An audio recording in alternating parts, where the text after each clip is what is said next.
యాత్ర సందర్భంగా పూరికి వెళ్లిన రాష్ట్రపతి ద్రౌపది ముర్ము ఉదయం పూరి బీచ్లో మార్నింగ్ వాక్ చేశారు.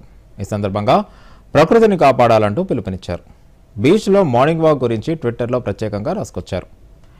జీవిత సారాంశంతో అందరినీ సన్నిహితంగా ఉంచే ప్రకృతితో మనం భాగమని గుర్తు చేసే ప్రదేశాలు ఉన్నాయన్నారు. పర్వతాలు, అడవులు, నదులు, సముద్ర తీరాలు మనలోని లోతైన వాటిని ఆకర్షిస్తాయని చెప్పారు. తాను సముద్ర తీరం వెంట నడుస్తున్నప్పుడు పరిసరాలతో ఒక కలయికను అనుభవించానని పేర్కొన్నారు.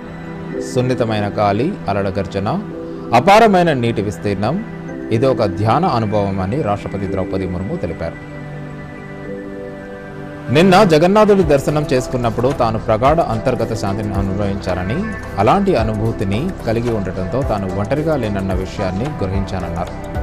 మనకంటే చాలా పెద్దది, మనల్నే నిలబెట్టే మన జీవితాలను అర్థవంతం చేసేది ఏదైనా ఎదురైనప్పుడు మనమందరం అలాంటి అనుభూతి పొందుతామని ఆమె తెలిపారు.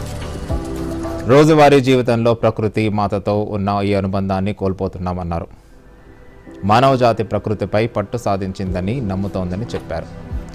తన స్వంత స్వకల్పకాలిక ప్రయోజనాల కోసం దోపిడీ చేస్తుందని, ఫలితం అందరూ చూడాల్సిందేనని రాష్ట్రపతి తెలిపారు. పర్యావరణ రక్షణ, పరిరక్షణ సవాలును ఎదుర్కోవడానికి 2 మార్గాలు ఉన్నాయని తాను నమ్ముతున్నానన్నారు. ప్రభుత్వాలు, అంతర్జాతీయ సంస్థల నుంచి రాగల విస్తృత చర్యలు, పౌరులుగా మనం తీసుకోగల చిన్న స్థానిక చర్యలు 2 సహజంగానే పరిపూరకమైనవని పేర్కొన్నారు. మెరుగైన రేపటి కోసం మనం చేయగలిగినదంతా వ్యక్తిగతంగా, స్థానికంగా చేస్తామని ప్రతిజ్ఞ చేద్దామంటూ రాష్ట్రపతి ద్రౌపది పిలుపునిచ్చారు.